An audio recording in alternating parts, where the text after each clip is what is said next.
नमस्कार। यो समाचारमा स्वागत छ। म कुलचन्द्र विष्ट। म मेनुका श्रेष्ठ। सुरुमा अहिलेसम्मका प्रमुख समाचार।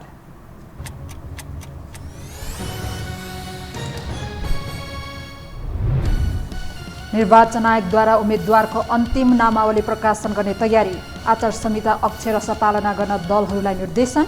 चुनाव चिन्ह पाएपछि निर्वाचनको सरगर्मी बढ्यो। उम्मेदवारी फिर्ताका लागि आयोगले दिएको समय सीमा सकियो। अधिकांश बाँकीको उम्मेदवारी फिर्ता गराउन दलहरू सफल। फिर्ता नलिएकालाई पार्टीबाट निष्कासन गर्ने तयारी। निर्वाचनकै मुखमा एमालेभित्र चुलियो विवाद। टिकटमा विभेद गरिएको भन्दै 31 नेताले दिए सामूहिक राजीनामा। जसपा र राप्रपासँगको गठबन्धन कार्यान्वयन गर्नै सकस। म्यानमारकी प्रजातन्त्रवादी नेत्री सुकीलाई 26 वर्षको जेल सजाय सुनाइयो। लागु औषधका दोषीसँग घुस लिएको आरोप। भ्रष्टाचारका मात्र 12 अभियोग। र 9 राष्ट्रिय खेलकुद प्रतियोगितामा नेपाल पुलिसको लगातार दोस्रो जित। प्रदेश 118 रनले पराजित। कर्णाली प्रदेशमाथि लुम्बिनीको पहिलो जित।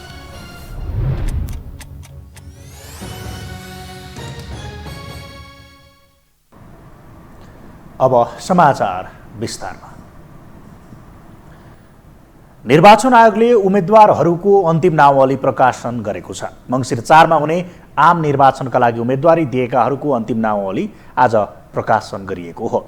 साथै आयोगले उम्मेदवारलाई चुनाव चिन्ह पनि प्रदान गरेको छ। राजनीतिक दलका उम्मेदवारहरूले पार्टीकै चिन्ह पाएका छन् भने स्वतन्त्रहरूलाई निश्चित चिन्ह रोज्न लगाइएको छ। जसअनुसार नेकपा एमाले छाडेर स्वतन्त्र उम्मेदवारी दिएका घनश्याम भुसालले त्रिभुज चिन्ह पाउनु भएको छ भने नेपाली काङ्ग्रेसका सभापति एवं प्रधानमन्त्री शेरबहादुर देउवासँग चुनाव लड्न रेलधुरा पुग्नु भएका स्वतन्त्र उम्मेदवार सागर ढकालले चुनाव चिन्ह सिरिन्ज प्राप्त गर्नुभएको छ। एमालेबाट टिकट वितरणमा असन्तुष्टि जनाउँदै स्वतन्त्र उम्मेदवारी दिनुभएका प्रभु शाहले चापाकल चिन्ह पाउनु भएको छ।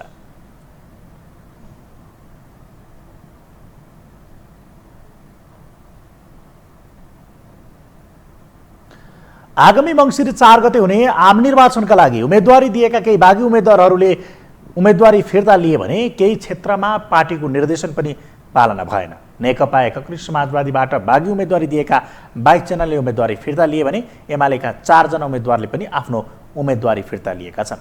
पार्टीको निर्देशनको अवज्ञा गर्दै केहीले उम्मेदवारी फिर्ता नलिँदा सत्ता गठबन्धनमा चरम असन्तुष्टि देखिएको छ। एक रिपोर्ट। मनाङ निर्वाचन क्षेत्र नम्बर 6 बाट प्रदेशसभातर्फ स्वतन्त्र रूपमा उम्मेदवारी दिएका गण्डकीका युवा तथा खेलकुद मन्त्री राजीव गुरुङ अर्थात् दीपक मनाङ्गे निर्विरोध निर्वाचित भएका छन्। उनीसँग प्रतिस्पर्धामा उत्रिएका अर्का स्वतन्त्र उम्मेदवार दोर्जे लामा गुरुङले आफ्नो उम्मेदवारी फिर्ताका लागि निवेदन दिएसँगै उनी निर्विरोध निर्वाचित भएका हुन्। त्यस्तै डडेलधुरामा नेकपा एमाले र काङ्ग्रेस बीपी बीच अन्तिम समयमा तालमेल गर्ने सहमति बनेको छ। एमाले अध्यक्ष केपी ओलीकी निर्देशनमा प्रतिनिधि सभामा पार्टीले काङ्ग्रेस बीपीका उम्मेदवार कर्ण मल्ललाई सघाउने भएको छ। काङ्ग्रेस बीपीले एमालेका प्रदेश सभाका उम्मेदवारलाई सघाउने निर्णय भएको हो। त्यस्तै काठमाडौँ 7 बाट निर्वाचित निवर्तमान सांसद रामवीर मानन्दरले आफ्नो उम्मेदवारी कायम राखेका छन्। नेकपा एमाले श्यामप्रसाद घिमिरेलाई उम्मेदवार बनाएपछि मानन्दरले स्वतन्त्र उम्मेदवारी दिएका हुन्। यस्तै तनहुँमा आसन्न प्रतिनिधि सभा तथा प्रदेश सभा सदस्यको निर्वाचनका लागि उम्मेदवारी दर्ता गरेका मध्ये 5 जनाले उम्मेदवारी फिर्ता लिएका छन्। प्रतिनिधि सभा सदस्यतर्फ 1 जना र प्रदेश सभा सदस्यतर्फ 4 जना गरी 5 जनाले उम्मेदवारी फिर्ता लिएका हुन्।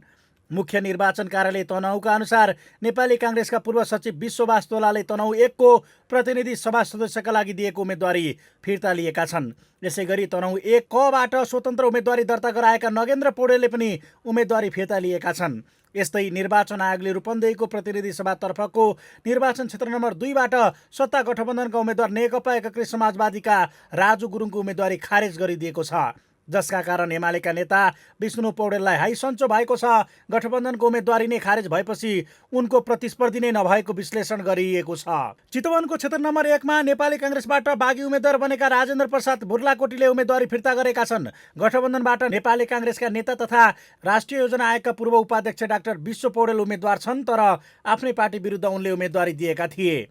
त्यस्तै नेकपा एकीकृत समाजवादीबाट बागी उम्मेदवारी दिएका 22 जनाले उम्मेदवारी फिर्ता लिएका छन्। पार्टीले दिएको निर्देशन बमोजिम उनीहरूले उम्मेदवारी फिर्ता लिएका हुन्। मंगलबार गठबन्धनका तर्फबाट बागी उम्मेदवारी दिएकाहरूलाई उम्मेदवारी फिर्ता नलिए कारबाही गर्ने चेतावनी दिएको थियो। निर्देशन अनुसार प्रतिनिधि सभातर्फ 4 जना र प्रदेश सभातर्फ 18 जनाले उम्मेदवारी फिर्ता लिएको अध्यक्ष माधव कुमार नेपालले एक विज्ञप्ति जारी गर्दै जानकारी दिएका छन्।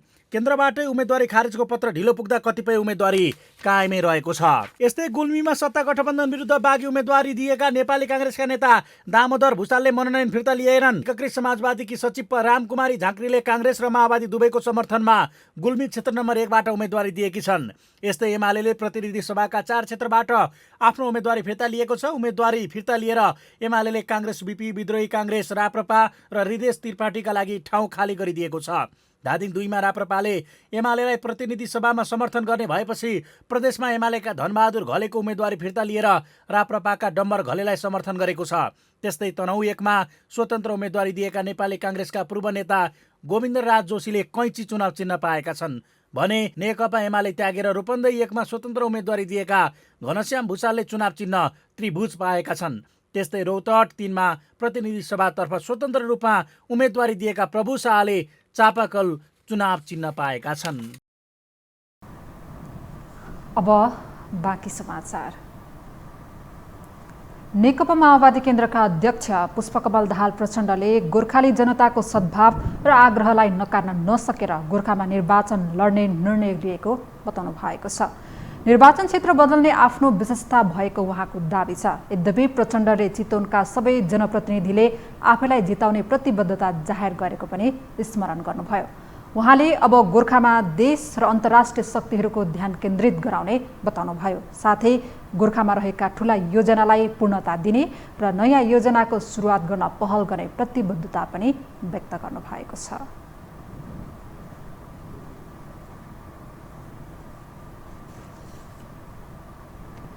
निर्वाचनकै मुखमा नेकपा एमाले भित्र चुलिएको विद्रोहले पहिरो नै गएको छ।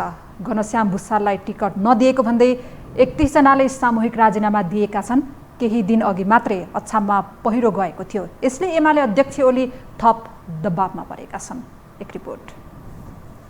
शक्ति बढाएर सत्ता हत्याउने तयारीमा रहेका एमाले अध्यक्ष केपी शर्मा ओलीका लागि टिकट टक्राप्ने गल्पासो बनेको छ। भीम रावललाई टिकट नदिएपछि अछाममा एकैपटक 40 बढी जिल्ला स्तरीय नेता कार्यकर्ताले पार्टी छोडेका छन्। राहुल स्वयं बिहिबार पार्टी छोड्ने वा नयाँ पार्टी खोल्ने निष्कर्षमा पुग्दै पत्रकार सम्मेलन मार्फत सार्वजनिक गर्ने तयारीमा छन्। घनश्याम भुसाललाई टिकट नदिएपछि रूपन्देहीमा 31 जनाले बुधबार मात्रै सामूहिक राजीनामा गरेका छन्।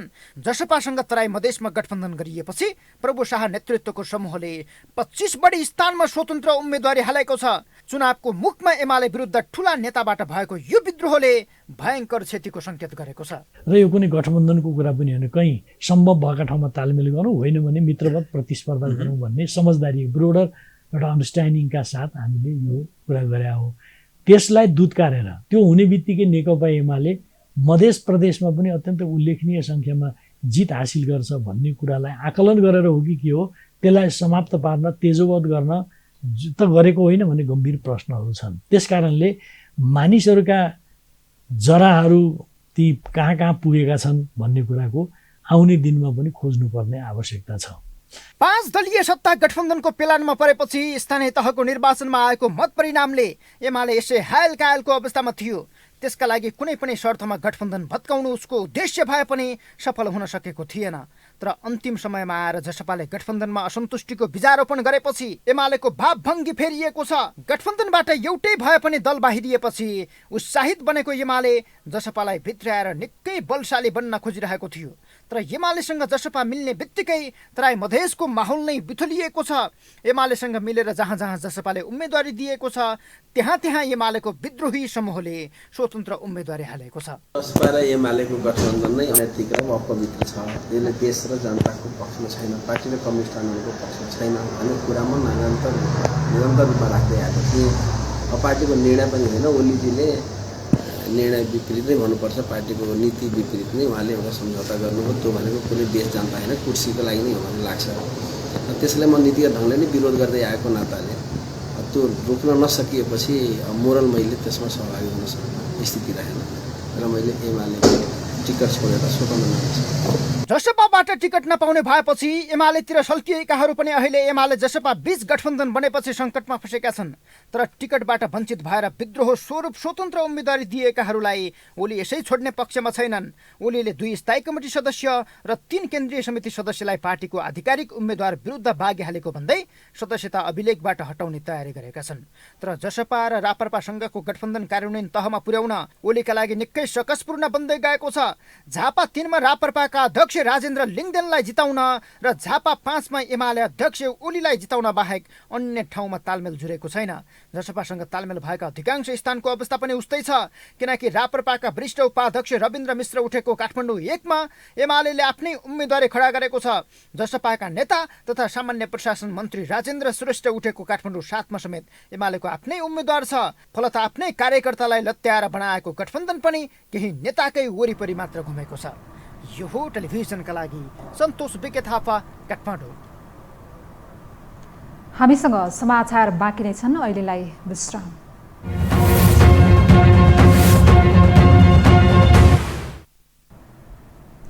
विश्रामपछि यो हो समाचारमा स्वागत छ। अब बाँकी समाचार। आसन्न मङ्सिर 4 को निर्वाचनका लागि टिकट वितरण र उम्मेदवारी दर्ता सकाएर दलहरू चुनावी प्रचारमा दौडिएका छन्। यही निर्वाचन मार्फत ठूला व्यापारी समेत मैदान छिरेका छन्, जसमध्ये सत्ताको नेतृत्वकर्ता नेपाली काङ्ग्रेस विनोद चौधरी जस्ता व्यक्तिहरूलाई प्रमुख प्राथमिकता दिइरहेको छ। एक रिपोर्ट। नेपाली कांग्रेसका धनकुबेर उद्योगपति हुन् विनोद चौधरी। राजनीतिको नीतिमा चल्न होइन, राजनीतिलाई आफ्नो नीतिमा चलाउने चतुर्मध्येका एक खुनखार व्यापारी हुन्। आजभोलि उनलाई मानिसहरू नेताका रूपमा चिन्छन् र उनको नाफाघाटाको कारोबार नेपाली कांग्रेसभित्र चलिरहेको छ। प्रधानमन्त्री शेरबहादुर देउबाकै किचन क्याबिनेटमा सिजीको वाइवाई जस्तो देउबाको दिमाग पकाइरहेका चौधरी यसपटक निकै ठुलो नाफामा उक्लिएका छन्। धुरन्धर नेताहरूलाई साइड लगाएर धनकुबेर चौधरीलाई मन फुकाएर देउबाले प्रतिनिधि सभाको टिकट थमाइदिएपछि 6 दशकमा नगरेको विकासको काम चौधरीले अब खर्ल्याप खुर्लुप्प गर्ने वचन दिएका छन्।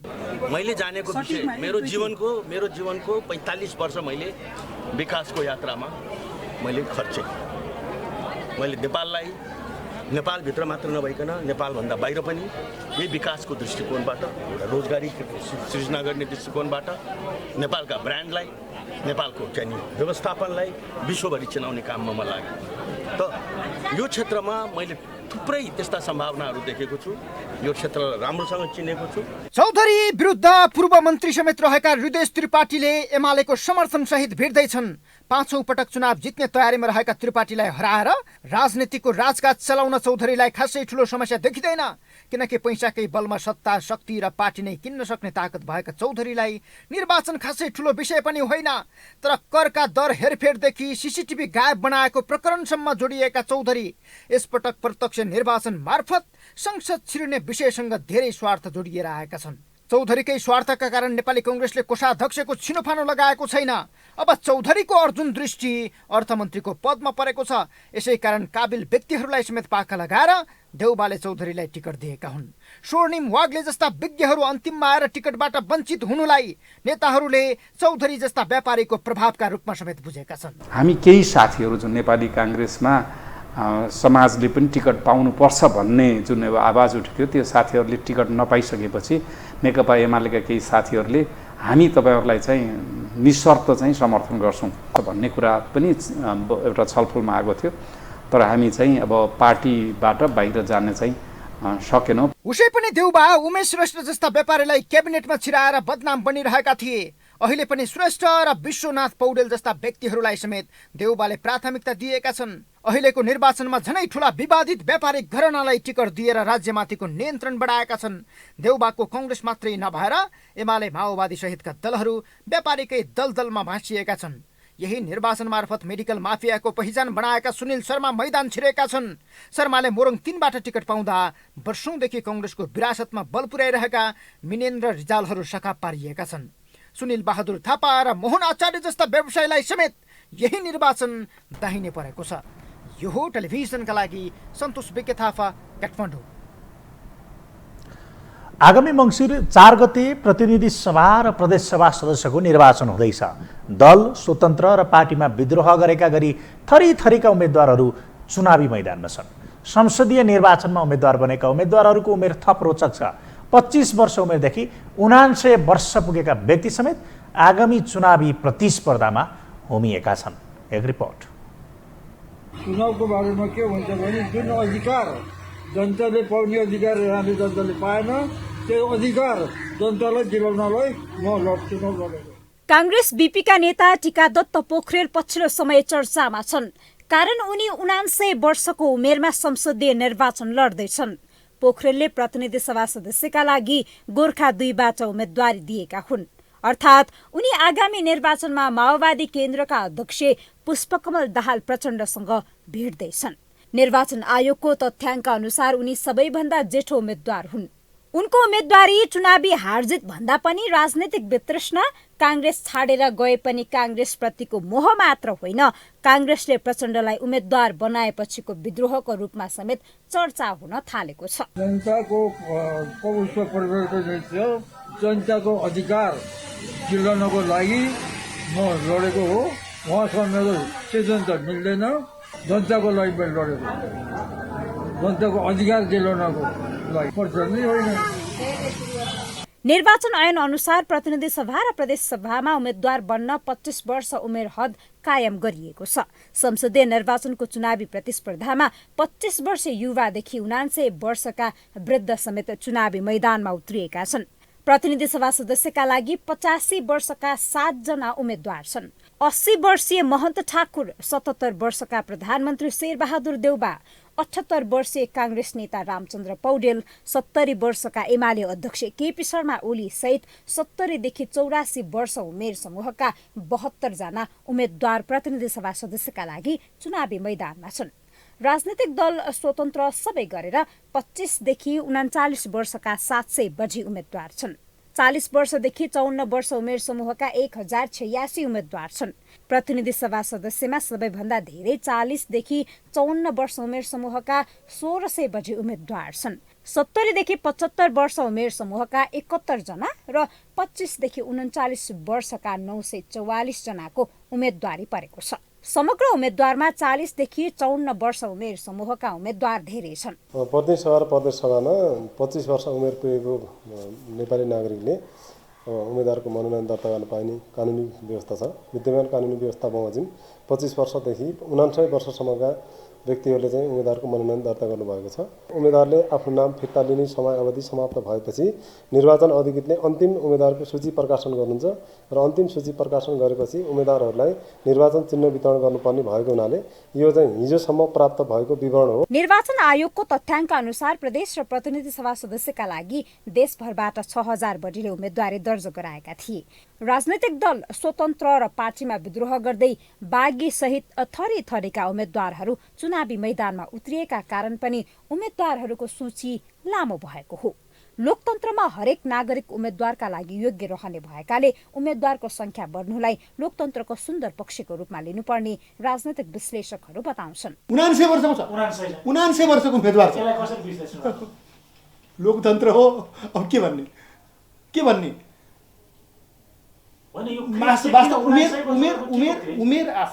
उमेर आफैमा कहिले पनि महत्त्वपूर्ण विषय होइन। प्रस्तुति हो, विचार हो, लिडरसिपको क्षमता हो। एजेन्डाले चल्नुपर्ने, तर यहाँ त त्यो एजले होइन, एजेन्डाले चलेको छैन। त्यो 79 वर्षको हामीले विरुद्ध भएको त कुरा के भने उहाँलाई साह्रै रिस उठेर आउनुभएको रहेछ। साह्रै रिस उठेर म देखाइदिन्छु यिनीहरूलाई भनेर त्यत्रो 7-8 वर्ष जेल बसेको मान्छे सबै गरेर उहाँको विशेष केस उहाँको कुरा नगरौँ। तर होइन भने देउबाजी नै भइसक्नु भने 79 वर्ष।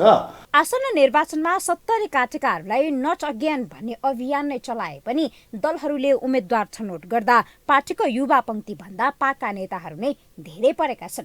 गठबन्धनका नाममा ठूला नेताहरूको व्यवस्थापनमै दलहरूलाई सकस बन्दा प्रतिनिधि सभा र प्रदेश सभा सदस्यको आसन्न निर्वाचनमा प्रत्यक्षतर्फ युवा उम्मेद्वारको संख्या गत निर्वाचनको तुलनामा घटेको छ। स्वतन्त्र उम्मेद्वार बन्ने होडका कारण मात्र युवा उम्मेद्वारको संख्या सन्तोषजनक देखिएको छ। यो हो टेलिभिजनका लागि क्यामेरामा विमल चौहानका साथमा निम्लिकी शेर्पा, काठमाडौँ।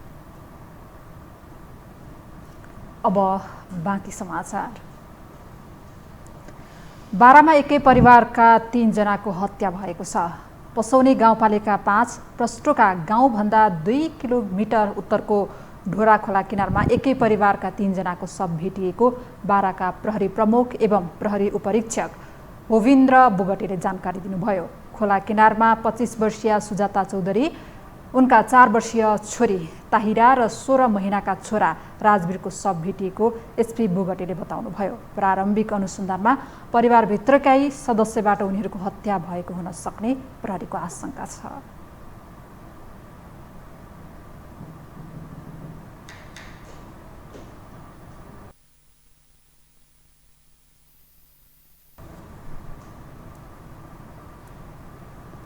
जल तथा मौसम विज्ञान विभागले आगामी हप्तासम्म मौसमी वर्षात रहिरहने पूर्वानुमान गरेको छ। जल तथा मौसम विज्ञान विभागका वरिष्ठ मौसमविद सुमन कुमार रेग्मीले मौसमी सिस्टमको निरन्तर अनुगमन गरिरहेको उल्लेख गर्दै उचित समयमा त्यसको बाहिरिने अवस्थाबारे सार्वजनिक गर्ने बताउनुभयो। उहाँले मौसमी वर्षात कायमै रहेकाले फेरि पनि जनधनको क्षति हुन सक्ने भन्दै सतर्क रहन आग्रह गर्नुभएको छ।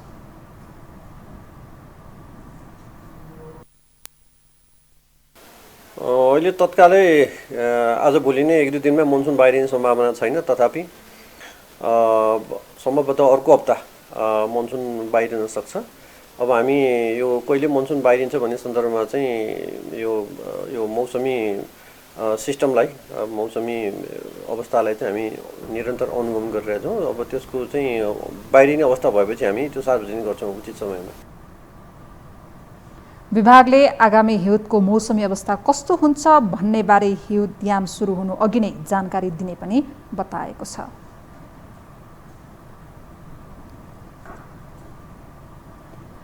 आगामी निर्वाचनमा टिकट नपाएको झोकमा पार्टी छोड्नेदेखि सामाजिक सञ्जाल रङ्ग्याउनेहरू बढेका छन्। दलहरूमा स्वतन्त्र उम्मेदवारी दिनेदेखि सामूहिक राजीनामा दिनेको सङ्ख्या ठुलै देखिएको छ, जसमा सत्ता गठबन्धन भने विद्रोहको व्यवस्थापन गर्न एमाले भन्दा सफल देखिएको छ।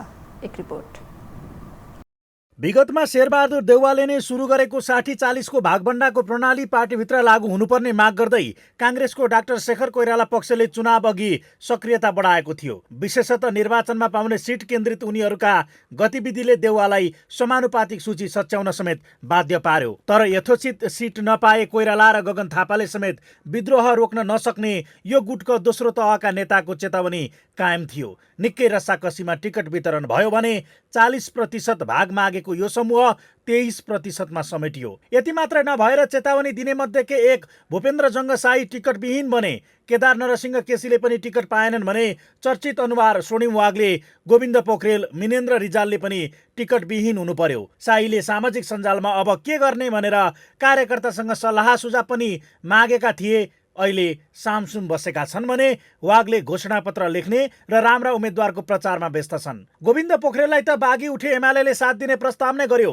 त्यसका लागि एमालेकी शान्ता चौधरीलाई पछि सार्ने महासचिव शङ्कर पोखरेलले नै बताएका थिए। तर पोखरेलले पार्टीभित्रै सङ्घर्ष गर्ने भन्दै यो निर्णयबाट पछि हटे। अमरेश कुमारले चाहिँ स्वतन्त्र उम्मेदवारी दिए। हामी केही साथीहरू जुन नेपाली काङ्ग्रेसमा समाजले पनि टिकट पाउनुपर्छ भन्ने जुन आवाज उठ्थ्यो, त्यो साथीहरूले टिकट नपाइसकेपछि नेकपा एमालेका केही साथीहरूले हामी तपाईँहरूलाई चाहिँ निशर्त चाहिँ समर्थन गर्छौँ भन्ने कुरा पनि एउटा छलफलमा आएको थियो। तर हामी चाहिँ अब पार्टीबाट बाहिर जान चाहिँ सकेनौँ। 5 दलको गठबन्धन र सीमित सिट सङ्ख्याका कारण गठबन्धन र घटक दलहरूमा ठुलो विद्रोह आउँछ भन्नेमा एमाले ढुक्क थियो। किनभने माओवादीमै पनि राम कार्की, लेखनाथ नेउपाने, हरिबोल गजुरेल, हिमाल शर्मा, मुख्यमन्त्री त्रिलोचन भट्ट जस्ता चर्चित अनुहारले नै टिकट पाएका थिएनन्। टिकटविहीन सत्ता घटक दलका अनुहारले भागभण्डा अघि नै आफूले टिकट नपाए आगो बाल्ने खालका अभिव्यक्ति दिएका कारण बागी वा स्वतन्त्र उम्मेदवारी दिनेको सङ्ख्या ठुलो होला भन्ने आशामा पनि एमाले थियो। तर काठमाडौँका केही क्षेत्रमा सत्ता घटककै अन्तर्दल बीचमा समस्या देखिए पनि आन्तरिक व्यवस्थापन भने भएको छ। बरु विद्रोहको असर एमालेमा नै बढी पर्यो। यद्यपि अरू दलमा जस्तो विद्रोह काङ्ग्रेसमा नहुने राजनीतिक विश्लेषकहरूले भने यसअघिबाटै बताउँदै आएका थिए। अब कङ्ग्रेसभित्रको एउटा चाहिँ कुरो के छ भनेदेखि फ्याँके पनि जागरे पनि जे गरे पनि कङ्ग्रेसभित्रको एउटा कल्चर चाहिँ के छ भनेदेखि छट्टै पार्टी छोडेर बागी भएर उम्मेदवार उठ्ने अलिक थोरै हुन्छन्। त्यो चाहिँ छैन, अलिक थोरै हुन्छन्, बरु छोडिदिन्छन्, निष्क्रिय भएर बस्छन्। अनि भोट हाल्ने बेला गएर केही नपाएपछि पनि हाम्रो पुरानो रुख भन्छन् रुखैमा गएर हान्छन्। गठबन्धनमा आफ्नो भाग खोसिए विद्रोह गर्ने काङ्ग्रेस नेता मोहन बस्नेत पनि अर्को क्षेत्रमा व्यवस्थापन भयो भने काठमाडौँ 4 को टिकट पाएर हौसिएका नयनसिंह महर अन्तिम समयमा रिङ आउट भए। बालुवाटारबाटै फोन गएपछि खुसी हुँदै आधा बाटो आइपुगेका महर गगन आफ्नै क्षेत्रमा लड्ने निर्णयले पछाडि नपुगे। महरलाई काठमाडौँकै क्षेत्र नम्बर 3 मा समेट्न खोजे पनि त्यो पनि सम्भव भएन। तर केही स्थानमा दुःख पोके पनि विद्रोहकै आँट भने उनले गरेनन्। बरु शीर्ष नेताहरूले गठबन्धन विरुद्ध जानेलाई कारबाही गर्ने विज्ञप्ति नै निकालेर यस्ता उम्मेद्वारमाथि दबाव बढाएका छन्। राजनीतिक विश्लेषक सरोज मिश्र टिकट वितरणमा सबै पार्टीमा अध्यक्ष वा सभापतिकै तजबिज भए पनि काङ्ग्रेसमा भने अपेक्षित विद्रोह नभएको बताउँछन्। कम्युनिस्ट पार्टीहरूमा भन्दा काङ्ग्रेसमा दलभित्रै फरक मत राख्न सक्ने वातावरण हुनु नै यसको मुख्य कारण भएको उनको तर्क छ। सुरुमा देखिएको थियो, सुरुमा सुन्दाखेरि तल्लो खत्तमै हुन्छ, बर्बादै हुन्छ, काङ्ग्रेसको त हरेक क्षेत्रबाट विद्रोह आउँछ, ठुल्ठुलै मान्छे आउँछ भन्थ्यो। त आखिर अलिअलि आयो पनि, तर आइसकेपछि फेरि आजसम्म कतिले फिर्ता पनि लिए, धेरै हदसम्म मत्तर भयो कि भएन। म त के भन्छु भने सोचिए भन्दा धेरै कम विद्रोह भएको छ, सोचिए भन्दा कल्पना गरे भन्दा धेरै कम विद्रोह। आक्रोश पोख्ने ठाउँ भएको हुनाले काङ्ग्रेसमा त्यो चरित्र केही हदसम्म पनि भएको हुनाले, पुरै भनेको छैन मैले, केही हदसम्म पनि भएको हुनाले त्यहाँ त्यसरी विस्फोटन हुँदैन। हुन त दलको आन्तरिक अनुशासन, दबाव वा राजनीतिक भविष्यको चिन्ताले पनि विद्रोह मत्थर भएको जस्तो देखिएको हुन सक्छ। तर भित्रभित्रै भुसको आगो जसरी असन्तुष्ट आवाज नरहला भन्न सकिन्न। यसअघि पनि बाहिर नबोल्ने, भित्र अन्तर्घात गर्ने रोगले सबै दल प्रताडित भएका थिए नै। फलत आज मधुरो बनेको असन्तुष्टिको आवाज साँच्चै कि दबावको उपज हो, त्यो हेर्न भने निर्वाचन नै पर्खनुपर्ने हुन्छ। यो हो टेलिभिजनका लागि क्यामेरामा विमल चौहानका साथमा कुलचन्द्र विष्ट, काठमाडौँ। अब पालो आर्थिक समाचारको।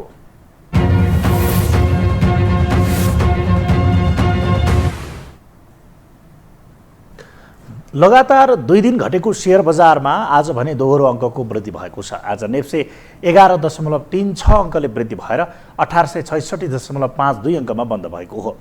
नेप्सेमा सुधार हुँदा आज कारोबार रकम पनि वृद्धि भएको छ। बजारमा आज 20,85,284 किता सेयर किनबेच हुँदा 69,17,38,000 बराबरको 38,000 को कारोबार भएको छ।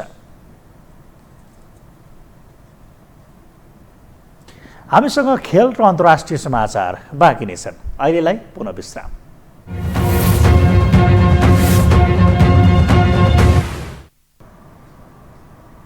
म्यानमारको एक अदालतले प्रजातन्त्रवादी नेत्री आङ सान सुकीलाई थप 2वटा भ्रष्टाचारको मुद्दामा दोषी ठहर गरेको छ। आज सुनाइएको निर्णय अनुसार सुकीलाई 26 वर्षको जेल सजाय तोकिएको छ।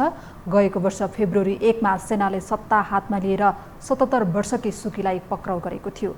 सुकीले आफूमाथि लगाइएका आरोप अस्वीकार गर्दै आएकी छिन्। नेत्री सुकीमाथि लागु औषध तस्करीको अभियोगमा दोषी ठहरिएका कुख्यात माउ वेकबाट 5,50,000 अमेरिकी डलर घुस लिएको आरोप लगाइएको थियो।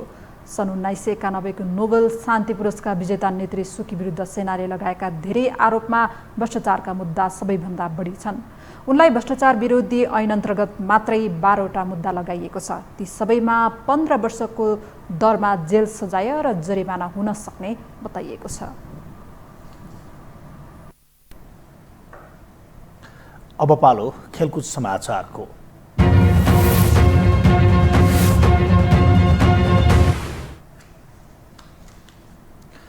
विभागीय टोली नेपाल पुलिस क्लब प्रदेश 1 माथि 118 रनको फराकिलो जित निकाल्दै 9 राष्ट्रिय खेलकुद अन्तर्गत महिला क्रिकेटको सेमिफाइनलमा प्रवेश गरेको छ। पोखरा क्रिकेट रङ्गशालामा सम्पन्न समूह बी को खेलमा फराकिलो जित निकालेको पुलिसले अन्तिम 4 मा स्थान बनाएको हो। समूह बी को शीर्ष स्थानको पुलिसको 2 खेलमा 4 अङ्क छ। प्रतियोगिता अन्तर्गत आज नै सम्पन्न दोस्रो खेलमा लुम्बिनी प्रदेशले कर्णाली प्रदेशमाथि 104 रनको फराकिलो जित निकाल्दै जारी प्रतियोगितामा पहिलो जित निकालेको छ। जितसँगै लुम्बिनी 3 अङ्क जोड्दै समूह बी को दोस्रो स्थानमा कायमै रहेको छ।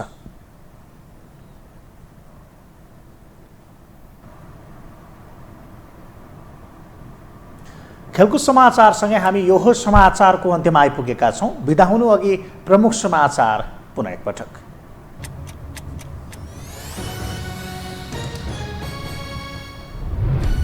निर्वाचन आयोगद्वारा उम्मेद्वारको अन्तिम नावली प्रकाशन, आचार संहिता अक्षरशः पालना गर्न दलहरूलाई निर्देशन, चुनाव चिन्ह पाएपछि निर्वाचनको सरगर्मी बढ्यो। उम्मेदवारी फिर्ताको लागि आयोगले दिएको समय सीमा सकियो। अधिकांश बाँकीको उम्मेदवारी फिर्ता गराउन दलहरू सफल, फिर्ता नलिएकालाई पार्टीबाटै निष्कासन गर्ने तयारी। निर्वाचनकै मुखमा एमाले भित्र चुलियो विवाद, टिकटमा विभेद गरिएको भन्दै 31 नेताले दिए सामूहिक राजीनामा, जसपा र राप्रपासँगको गठबन्धन कार्यान्वयन गर्ने सकस। म्यानमारकी प्रजातन्त्रवादी नेत्री सुकीलाई थप 26 वर्षको जेल सजाय सुनाइयो। लागु औषधका दोषीसँग घुस लिएको आरोप, भ्रष्टाचारका मात्र 12 अभियोग। र 9औं राष्ट्रिय खेलकुद प्रतियोगितामा नेपाल पुलिसको लगातार दोस्रो जित, प्रदेश 118 रनले पराजित, कर्णाली प्रदेशमाथि लुम्बिनीको पहिलो जित।